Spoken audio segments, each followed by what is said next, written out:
Hey everybody,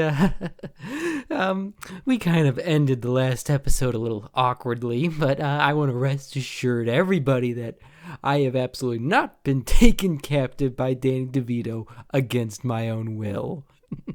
That's such a ridiculous notion that anyone could bring up. So let's get into the episode, shall we? So it looks like I got my wish granted from last week because Marvel definitely gave us a lot more to talk about when it came to this recent episode of WandaVision. Like, the main plot of the episode in general is just really intriguing, that it kind of goes through points of Wanda's life to show what led us to this event that has kind of been taking place. And I think the show does a great job like handling this, where they keep you intrigued with what it's leading to, but also able to capture the emotion of what's going on, as you're really able to sympathize with Wanda and all the things that she's lost throughout her life. And they use that to tie into the whole sitcom thing, and that she always had like those sitcoms to go back to. Like, she watched them with her family before they were killed in Sokovia. She watched them with Vision before he died. So those were always something that she could kind of go back to. So it makes sense when she creates like this perfect reality for her and Vision, that she goes to those sitcoms, which is something that I'm glad they addressed, because the whole sitcom thing did seem kind of just like a random gimmick, that although it was fun, it was a gimmick for most of the show. And now we actually have some context, and emotional context at that makes it really feel important and crucial to the show. And hands off to Elizabeth Olsen in this episode. She just blew it out of the water with this. Like, she really like helps you sympathize with her and understand how Wanda got to this point, and she just does a phenomenal job in this episode. And there were a lot of interesting reveals in this episode. Like, first of all, we definitely know Hayward has been manipulating like things at S.W.O.R.D. to make Wanda seem more malicious than she actually is, because he manipulated that security footage to make it look like she stole the Vision's body, but in actuality she just came in with permission and left of her own free will, leaving everything as it was. Like, the worst thing she does is break a window. So I'm interested to see what Hayward's end goal with this is, and we'll get more to that later when I get to talking about the end credit scene. Actually, one of the biggest revelations in this is we kind of get to know more about Wanda's powers, because throughout all of the MCU, it's always kind of just been established she got her powers from the Mind Stone.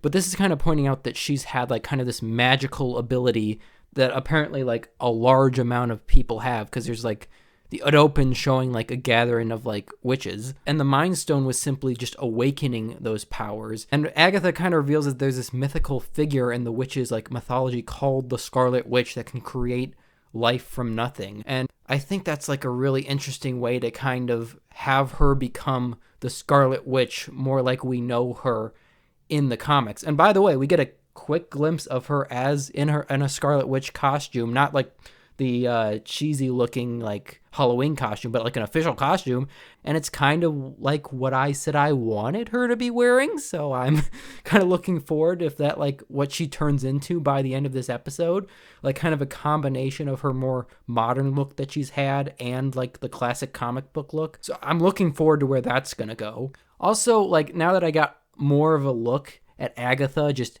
as Agatha and not in disguise, because all we had was that little stinger at the end of the last episode, I think it's a good mix between her being like intimidating but also keeping kind of that fun like energy that obviously you're gonna have because you got Catherine Hahn. You're not just gonna have her come in and make her like just act completely serious and threatening. You're gonna have her bring that kind of fun energy she always brings to like her roles. But I think they do a good balance with like how much to make her like intimidating and threatening and how much to still make her like an enjoyable character. It's a very good balance. But also what I'm wondering is, are these like magical like witches, are they connected at all to like the wizards like with Doctor Strange and the Ancient One, or are they kind of their own separate thing? Is that the same type of magic?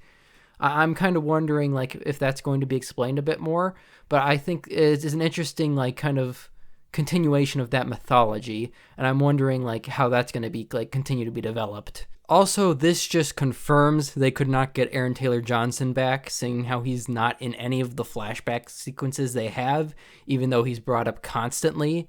and why they did the whole Evan Peters as the fake Quicksilver, because we revealed that's not like a Quicksilver from an alternate dimension. It's just like a construct that Agatha made and was kind of just like possessing, so to speak. So, it takes a bit of the intrigue out of it, like, because now Evan Peters being in the show just seems like kind of like a fun little inside joke instead of anything like substantial. And I'm honestly wondering if they tried to get Aaron Taylor Johnson back to like do that part originally, but like he didn't want to come back for some reason, so they said, "I'll just get Evan Peters. That'll get the fans talking." But also, we got that end credit scene where Hayward is able to bring Vision's body back online, who they've had all along, because apparently Wanda just brought Vision back completely like out of nothing, like the Vision that is in the Hex.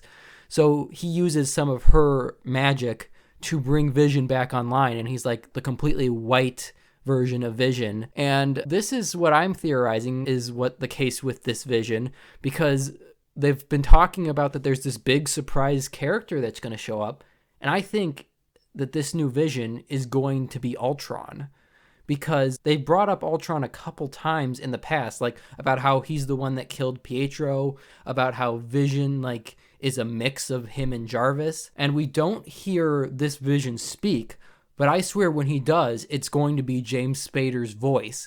And I might be wrong for all I know, and I might have to, eat dirt when we get the finale, but I'm going to say that I think that Ultron is a surprise cameo, and that without like the Mind Stone, like when they brought Vision back to life, because Wanda even like earlier feels Vision and says, "Oh, I don't feel him anywhere in this." So when they did bring him back online, they brought back the Ultron part of him, and I feel like that's what the reveal is going to be in the finale, and who like maybe they're going to end up like fighting at the end, like along with Agatha. Especially since all you need for that is to get James Spader back in like a recording studio to do the voice, because you have Paul Bettany doing like the physical aspects of that role. I would probably put money down if I could find a way to do so, because I'm like 85% sure that that's going to be the reveal. If I'm wrong, this video is going to age horribly, but hey, only like 10 people watch my videos anyway.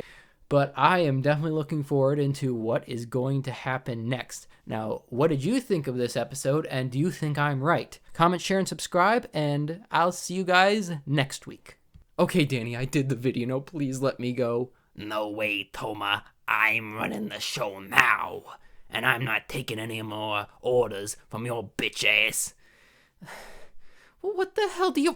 And no more swearing, Toma. You're breaking your mother's heart. Well, first of all, why are you talking to my mother?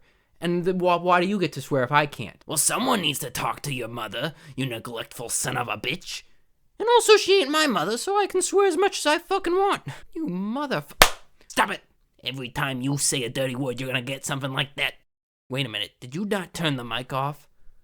Oh, crap, I'm sorry, Danny, I meant to turn it off. Oh, they've been recording us this whole time? Oh, you're gonna get it now, Toma. No, please, Danny, no.